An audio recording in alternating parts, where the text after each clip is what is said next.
साथ ज़बरदस्ती करने लगा। हम पैसा निकाल रहे थे तो, और मेरा कपड़ा भी फाड़ दिया था। और गांव वाले को लोग को हम बोले कि ऐसे ऐसे मेरे साथ घटना हुआ है, तो ये लोग हमारे साथ थाना पे आए हैं 4 दिन पहले। उसके बाद यहाँ पे बोला गया है, तो यहाँ से कुछ सुनवाई नहीं हो रहा है हमारे लिए। बिहार पुलिस जहां लोगों की रक्षा करने के लिए है और यहां वो लोगों को डरा रही है, धमका रही है कि आप ऐसा कीजिएगा तो वो आप खुद ही फंस जाइएगा। थाना प्रभारी ने कहा है कि पहले रेप होगा तब हम एफआईआर दर्ज करेंगे। वाह रे थाना प्रभारी महोदय, अगर ये घटना आपकी बेटी के साथ हो जाए और आपकी बेटी भी थाना में जाए और थाना प्रभारी कहे कि पहले रेप करा के आओ तब हम आपका एफआईआर दर्ज करेंगे।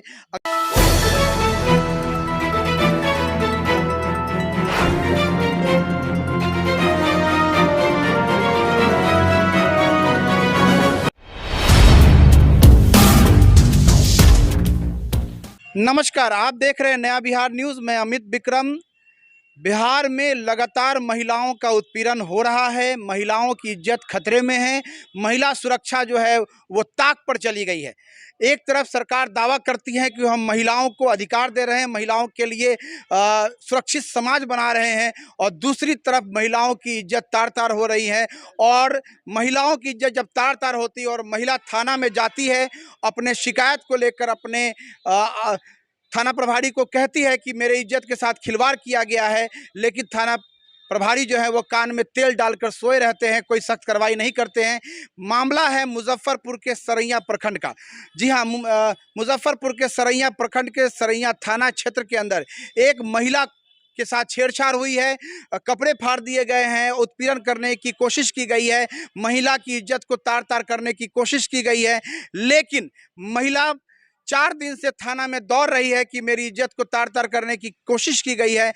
एक एफआईआर लिख लीजिए थाना प्रभारी महोदय, लेकिन थाना प्रभारी महोदय के द्वारा ना एफआईआर लिया जा रहा है, ना कोई सख्त कार्रवाई की जा रही है।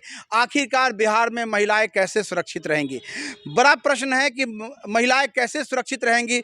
एक तरफ सरकार कहती है कि महिलाओं के लिए स्वच्छ वातावरण बना रहे हैं, स्वस्थ समाज बना रहे हैं, महिलाओं को मजबूत कर रहे हैं, महिलाओं के लिए काम कर रहे हैं, नारी सशक्तिकरण का काम कर रहे हैं, और दूसरी तरफ महिलाएं जो है वो थाना में अपने एफआईआर की कॉपी लेकर दौड़ रही हैं, लेकिन थाना प्रभारी जो है एफआईआर लिखने को तैयार नहीं है। ये सरैया प्रखंड के अंदर ये मामला आया है, जहां एक व्यक्ति के द्वारा खातून नाम की एक महिला है, उसके मतलब उसकी इज्जत के साथ खिलवाड़ किया गया है, कपड़े फाड़ दिए गए हैं, इज्जत लूटने की कोशिश की गई है। लेकिन थाना प्रभारी महोदय जो है अब ना अभी तक एफआईआर लिखे हैं, ना कोई संज्ञान लिया है, ना अपराधी को पकड़ने का काम किया है। अपराधी जो है वो पंचायती में अपना गुनाह भी स्वीकार कर चुका है। सबसे बड़ी बात है कि अपराधी जो सामाजिक पंचायती होती है वहाँ पे उसने अपने गुनाह को स्वीकार किया है और कहा है कि मुझसे गलती हो गई है, माफ़ी कर दीजिए। लेकिन फिर भी जब पंचायती हुई और पंचायत के लोगों ने कहा कि आप आइए और समाज के सामने माफ़ीनामा कीजिए, तो वो व्यक्ति जो है वो पंचायती को दरकिनार करके, पंचायत के लोगों के बातों को दरकिनार करके और कहता है कि आपको जो चाहिए कर लीजिए, आपको जो बनता है कर लीजिए, मेरा आप कुछ नहीं बिगाड़ सकते हैं। ये मनोबल बढ़ा हुआ है महिला उत्पीड़न करने वाले लोगों का। बिहार में महिलाओं के साथ छेड़छाड़ करने वाले लोगों का मनोबल बहुत ऊंचा है। वो लगातार सरकार को ठेंगा दिखा रहे हैं, सरकार को चुनौती दे रहे हैं, और सरकार की जो पुलिस प्रशासन है वो कान में तेल डालकर सोई हुई है, जिसका नतीजा है कि रेप की घटनाएं बढ़ रही है। पीड़ित रेप करके, बलात्कार करके मार देते हैं, लेकिन पुलिस कुछ नहीं कर पाती है। हम आज जो महिला है जिसके साथ ये घटना हुई है, जूही खातून है, उनसे हम बात करेंगे कि क्या मामला है और अभी तक थाना प्रभारी के द्वारा क्या काम किया गया है। हमारे सामने हैं जूही खातून। जूही खातून के साथ 6 मई को एक लड़का जिसका नाम दिलीप शाह है, उसके द्वारा शोषण किया गया, उत्पीड़न किया गया, कपड़े फाड़ दिए गए, और ये महिला जो है अपने इज्जत की रक्षा के लिए, अपने आप को बचाने के लिए, अपने हस्बैंड को बचाने के लिए वो थाना परिसर में आई हुई। आप देख रहे हैं ये सरैया थाना का परिसर है, और आज ये आई हुई है थाना में अपने आवेदन को लेकर, और अभी तक थाना प्रभारी के द्वारा आवेदन स्वीकार नहीं किया गया है। हमने जो जानकारी प्राप्त की उसके अनुसार से ये लगातार 4 दिन से यहाँ दौड़ रही है। सबसे पहले हम जानेंगे इनका नाम क्या है। मेरा नाम जूही खातून है। हम कुतरुम कुलवा के रहने वाले हैं। वहाँ पे एक मेरा छोटा सा घर है। हम गेहूँ के लिए फ़ोन किए हुए थे उनके पास, हम बात किए, हमको अगला आदमी से नंबर मिला था, तो हम बोले कि गेहूँ दरवाजे पे रख दीजिए। वो आदमी को दरवाजे पे नहीं रखा, घर में आ गया लेकर और मेरे साथ ज़बरदस्ती करने लगा। हम पैसा निकाल रहे थे तो, और मेरा कपड़ा भी फाड़ दिया था। बड़ी बात है, एक महिला अपने अपने इज्जत के लिए अपनी जान भी दे देती है। आज ये बड़े मायूस होकर, बड़े दुखी होकर समाज के सामने टूटे शब्दों में कह रही है कि मेरा कपड़ा फाड़ दिया। एक महिला के लिए शब्द को बोलना कितना कठिन है आप समझ सकते हैं, लेकिन फिर भी अपने इज्जत के लिए, अपने आप को समाज में स्वच्छ बनाने के लिए, अपने आप को समाज में अच्छा बनाने के लिए आज इन शब्दों का प्रयोग कर रही है। दुख की बात है कि एक महिला, आज भी इतना समय बीत गया है, सरकार तरह तरह के दावे करती है लेकिन महिला सुरक्षित नहीं है। हम जूही जी से जानेंगे। जूही जी, जो लड़का ये काम किया है उसका नाम क्या है? उनका नाम हमको मालूम नहीं था। हम अगला आदमी से हमको नंबर मिला है, तो हमको जब पंचायत में बुलाया गया उसी दिन हमको मालूम चला कि उसका नाम दिलीप कुमार है। आपको नंबर ये किसने दिया? कहा कि ये जो है आप इससे ये गेहूं ले सकती हैं? किस व्यक्ति ने कहा आपको? ये गांव का एक आदमी है, वो बोला कि मेरा भाई है, तो उसी से हम नंबर लिए। क्या नाम? गांव के उस आदमी का नाम पता है आपको? नहीं, हमको नाम वो सब नहीं मालूम है। मेरे घर के पास में खेत है उनका, उन्हीं से हम नंबर लिए, उनसे बातचीत होती थी। तो जब वो आपका कपड़ा फाड़ा, चाहे जब वो आपके साथ बदतमीजी कर रहा था, तो उस वक्त अगल बगल में कोई लोग थे क्या? जी, हम चिल्लाए हैं तो लोग आए थे, तब तक वो गाड़ी स्टार्ट करके भाग गया था। तो सबसे पहले आपने इस बात को किसको बताया? सबसे पहले हम अपने हस्बैंड को बोले, फिर अपने घर पे बोले, और उसके बाद इन लोग को बतलाए। गांव वाले को लोग को हम बोले कि ऐसे ऐसे मेरे साथ घटना हुआ है, तो ये लोग हमारे साथ थाना पे आए हैं 4 दिन पहले। उसके बाद यहाँ पे बोला गया है, तो यहाँ से कुछ सुनवाई नहीं हो रहा है हमारे लिए। थाना प्रभारी से आप मिली हैं? जी, हम 4 दिन से हम आ रहे हैं यहाँ पे। 4 दिन से जी। थाना प्रभारी महोदय क्या कह रहे हैं? बोलते हैं कि कल आइएगा, परसों आइएगा, ऐसे करते रहते हैं, और उल्टा हमें को कह रहे हैं कि आप ये सब छोड़िए, नहीं तो आप उल्टा फंस जाइएगा इसमें। बड़ी बात है, एक महिला अपने इज्जत के लिए थाना में आती है और थाना प्रभारी के द्वारा ही धमकाया जा रहा है। ये है बिहार की पुलिस। बिहार पुलिस जहां लोगों की रक्षा करने के लिए है और यहां वो लोगों को डरा रही है, धमका रही है कि आप ऐसा कीजिएगा तो वो आप खुद ही फंस जाइएगा। लड़का जो था, वो लड़का मतलब ये क्या उम्र रही होगी उस लड़के की? हमको इतना मालूम नहीं कितना उम्र है, लेकिन ये 26-27 बुझाता है उसका उम्र। लड़का आया तो सबसे पहले आपसे उसने क्या बातचीत की? बातचीत हमसे कुछ हुआ नहीं। हम गाड़ी लेके आया तो हम उसको बोले कि आप दरवाजे पे गेहूं रख दीजिए, हम पैसा लेके अंदर से आ रहे हैं, और वो गेहूं लेकर सीधा घर में आ गया। उसके बाद मेरा मुंह दबाकर ज़बरदस्ती हमसे करने लगा। हमको बिस्तर पे पटक कर मेरा कपड़ा फाड़ दिया, मेरा पैजामा फाड़ कर अंदर में हाथ डाल दिया था। बड़ी बात है, एक महिला आप देख रहे हैं, महिला जो बोल रही है उसकी आंखों में आंसू है, शर्मसार भी हो रही है। समाज के सामने जो चीज़ पर्दे में रहती है, जो हमारी इज्जत है, जो हमारी आबरू है, उसको आज वो शब्दों में बयां कर रही है। क्योंकि मौका ऐसा है, जब पुलिस के द्वारा न्याय नहीं मिलेगा तो आदमी क्या करेगा। आपके शौहर आए हुए हैं यहाँ पर? जी, हमारे शौहर आए हुए हैं यहाँ पे, ये खड़े हैं। हम इनके ये हस्बैंड से बात करेंगे क्या मामला है और जानेंगे कि आगे क्या कार्रवाई इनके द्वारा किया गया है, थाना प्रभारी ने क्या बोला है। क्या नाम हुआ आपका? मोहम्मद नौशाद आलम। नौशाद आलम। क्या करते हैं आप? मदरसे में पढ़ाते हैं। मदरसे में? कहाँ, कौन से मदरसे में? हाजीपुर। हाजीपुर में।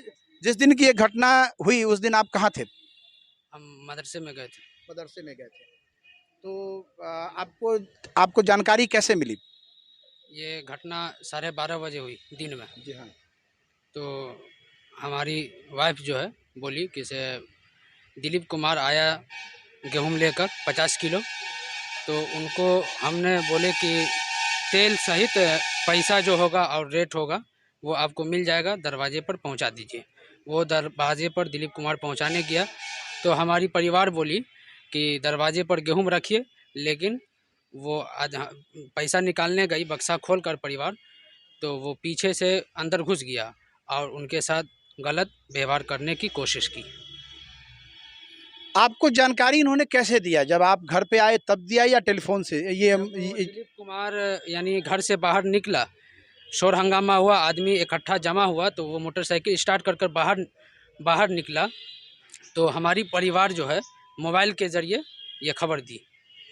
आपको मोबाइल के जरिए खबर दिया। ये तो वाइफ ने आपको डायरेक्ट नाम बताया लड़के का, या कहा कि ऐसे ऐसे एक लड़का आया था? बोले ऐसे ऐसे एक लड़का आया था गेहूं लेकर, उन्होंने ऐसे ऐसे हमारे साथ गलत हरकत करने की अंदर कोशिश किया। जब आपको जानकारी हुई कि आपकी पत्नी के साथ ये घटना हुई है तो उसके बाद आपने क्या किया? उसके बाद हमने नमाज़ पढ़कर फ़ौरन अपने घर आए 4 बजे।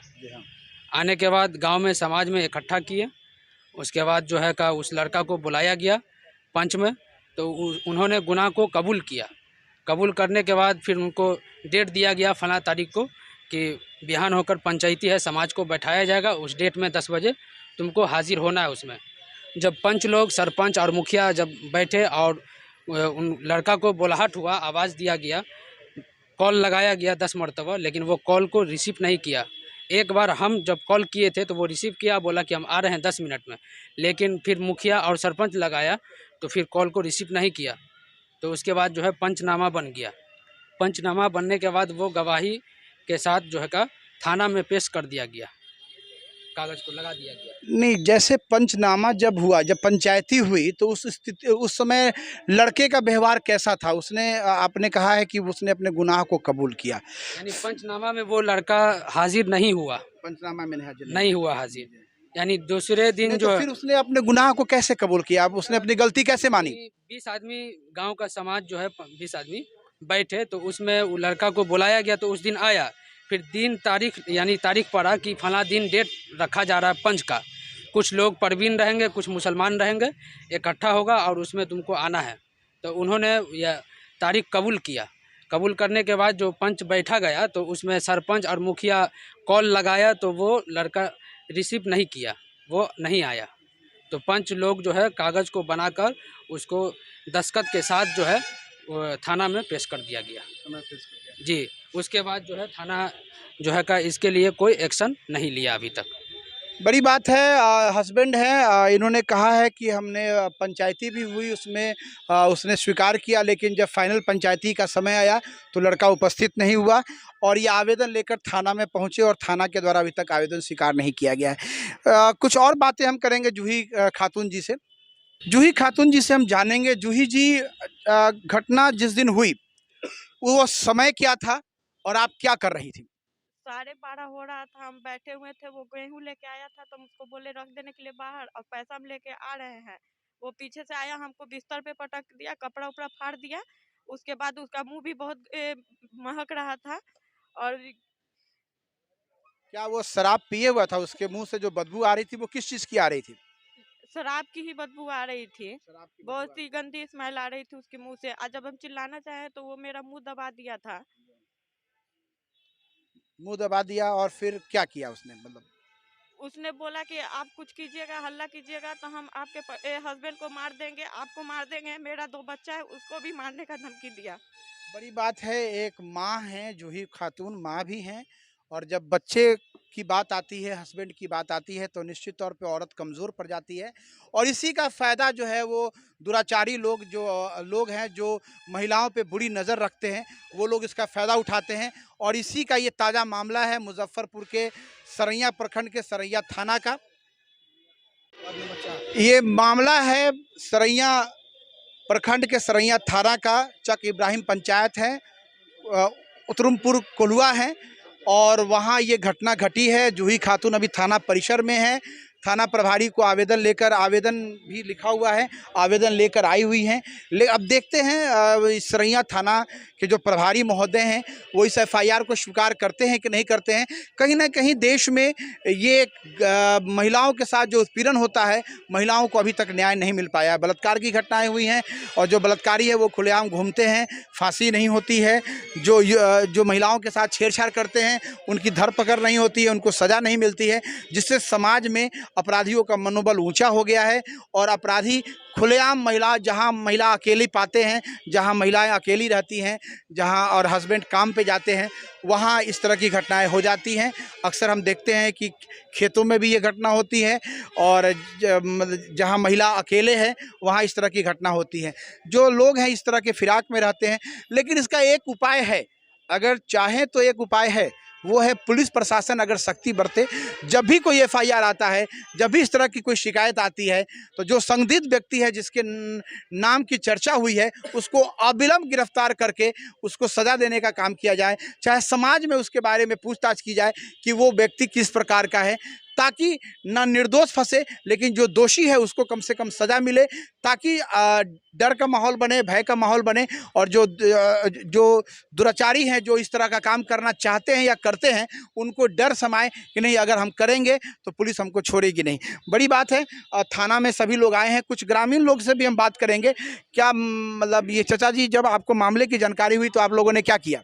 देखिए, हमको जो है, हम बासुदेव पट्टी के रहने वाले हैं, तो ये लोग पंचायती का जब डेट फिक्स किया था तो हमारे पास खबर दिया कि पंचायत है फलाना। हम बोले कि किस चीज़ का पंचायत है, तो वो बोलता है कि हाँ ऐसी मामला हुआ है, इसमें जो है से आप आइए। तो हम पंचायत में गए तो वहाँ जो है से मुखिया सरपंच की मौजूदगी नहीं थी, तो हमने सरपंच को फ़ोन लगाया तो सरपंच बोले कि मैं आता हूँ। मुखिया को फ़ोन लगाया, मुखिया जी भी आए, दोनों आदमी आए। हम बोले कि भाई ऐसा मामला है, इस पर जो है से आप लोग जो है से विचार विमर्श कीजिए। तो विचार विमर्श हुआ, बोला कि जब पार्टी आएगा तब ना जो अत्याचार किया है उसको बुलाया जाए। तो बुलाने के लिए लोग जो है से मुखिया और सरपंच दोनों मिल करके कॉल किया उसको, तो जो है से कॉल रिसीव नहीं किया। फिर जो सारे पंच का मशवरा हुआ कि इसको जो है ना, जब नहीं आ रहा है तो आप पंचनामा बना देते हैं हम लोग, आप जो है से थाना में लेके जाइए, एफआईआर लेके जाइए। आप थाना में आए हैं, थाना प्रभारी से कोई बातचीत हुई है इस विषय में आपको? हमसे तो बात नहीं हुई। आपसे बातचीत जी नहीं। हम और भी कुछ ग्रामीण हैं, उनसे हम बात करेंगे। क्या नाम हुआ सर आपका? अच्छे लाल जी। अच्छे लाल जी, इस घटना के बारे में अच्छे लाल जी, इस घटना के बारे में कुछ प्रकाश डालिए। क्या मामला है और आप लोग जो पंचायती की उसका क्या निष्कर्ष निकला? सर, वो पंचायती में पहुंचबे नहीं किया। जैसे घटना घटा तो उनका हस्बैंड जूही का हस्बैंड जो है हम लोग को खबर दिए, हम लोग पंचायती में उपस्थित हुए। उसके एक दिन आगे ये लोग मीटिंग में उसको बुलाए थे, तो आया, गलती स्वीकार किया। कल होकर पंचायती का डेट बना, लेकिन वो पंचायती में हाजिर नहीं हो पाया। आप ये थाना में आए हुए हैं, थाना में क्या बात हुई? थाना प्रभारी से कोई बातचीत हुई इस विषय में?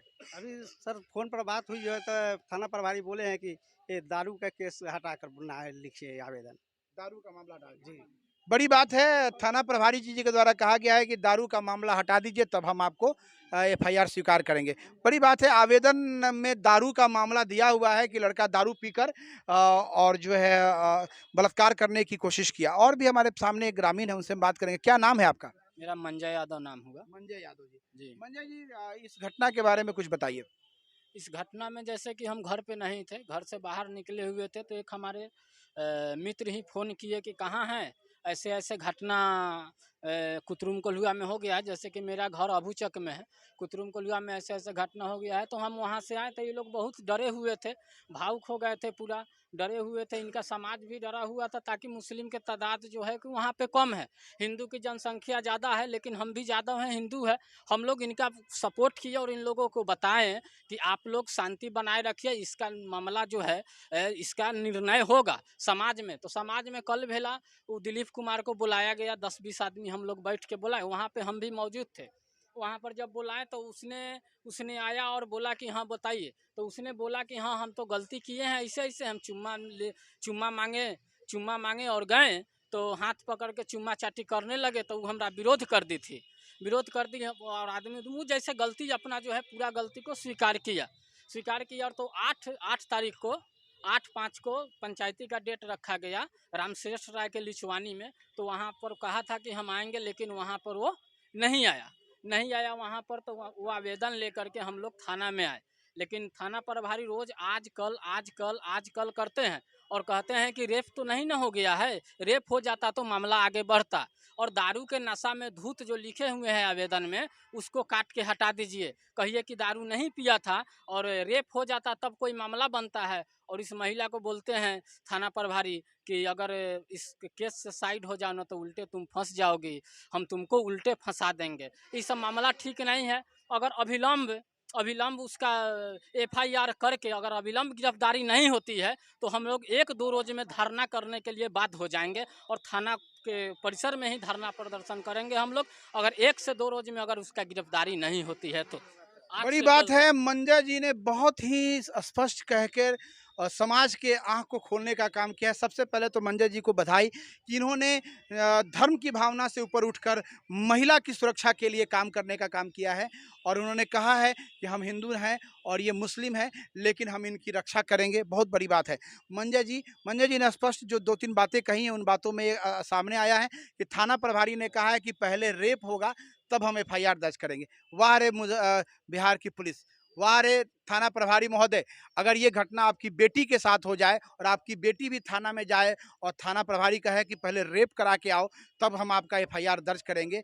अगर ये मामला अगर थाना प्रभारी जी से ये सवाल मैं पूछूंगा थाना प्रभारी जी कि अगर आपने कहा है कि पहले रेप हो जाता तब मामला आगे बढ़ता, तो ये घटना अगर आपकी पत्नी के साथ हो जाए, आपकी बेटी के साथ हो जाए, उस स्थिति में क्या आप ये कहेंगे कि पहले रेप करा के आओ उसके बाद हम एफआईआर दर्ज करेंगे? सामने एक और हमारे हैं, इनसे हम बात करेंगे। क्या सर आपका नाम क्या हुआ? मोतीलाल यादव। मोतीलाल यादव जी, घटना के बारे में कुछ बताइए। घटना के बारे में जानकारी हुआ, इनके हस्बैंड जो है कि हम लोगों को बताए, उसके माध्यम से जानकारी हुआ। उसके बाद ये इन्होंने कहा कि बोलू थाना प्रभारी 3-4 दिन से दौड़ा रहे हैं, केस नहीं ले रहे हैं।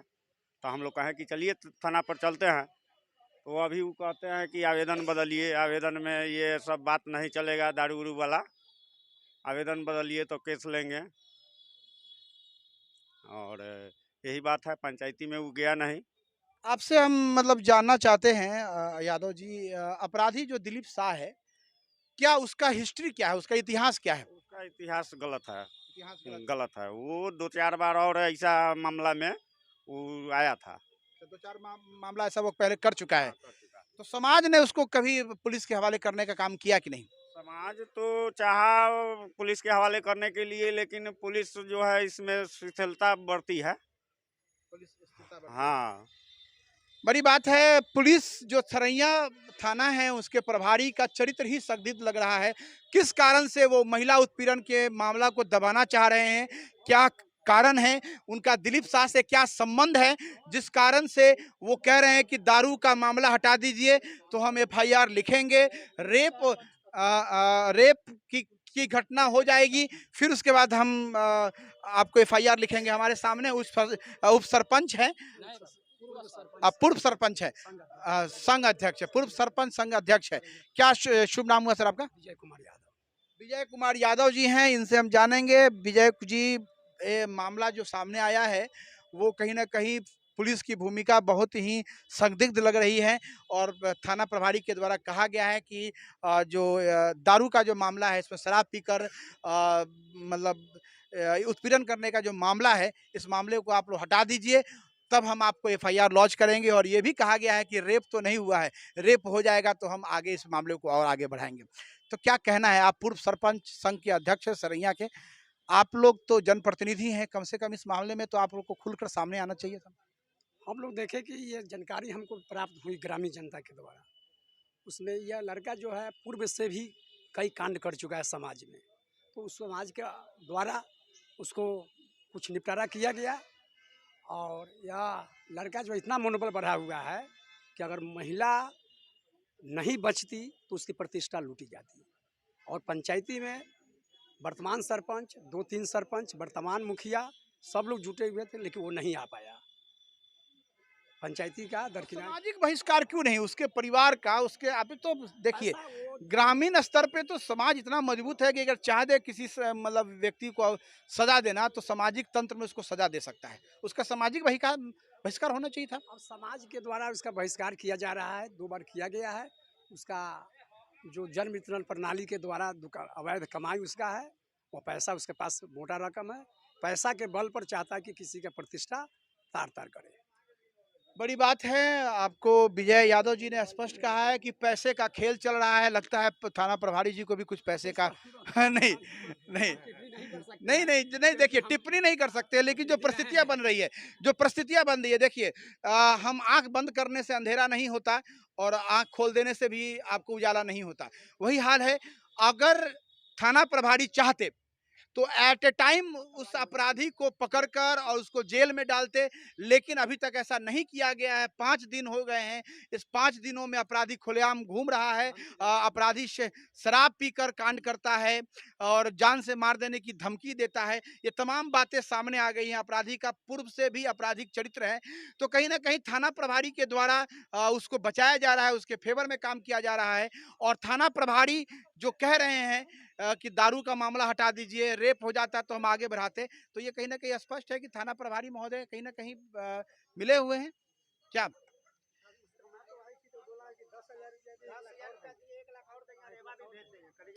किसको क्या क्या बात हुआ? लड़का का माँ बोल रहा था कि क्या 10 बोले थे? ये लड़का की माँ क्या बोली थी? 10,000 तो पहले दिए, करेजा पर मुक्का मार के इस बार भी फिर 1 लाख रुपया देंगे, रेवा भेज देंगे ये लोग के।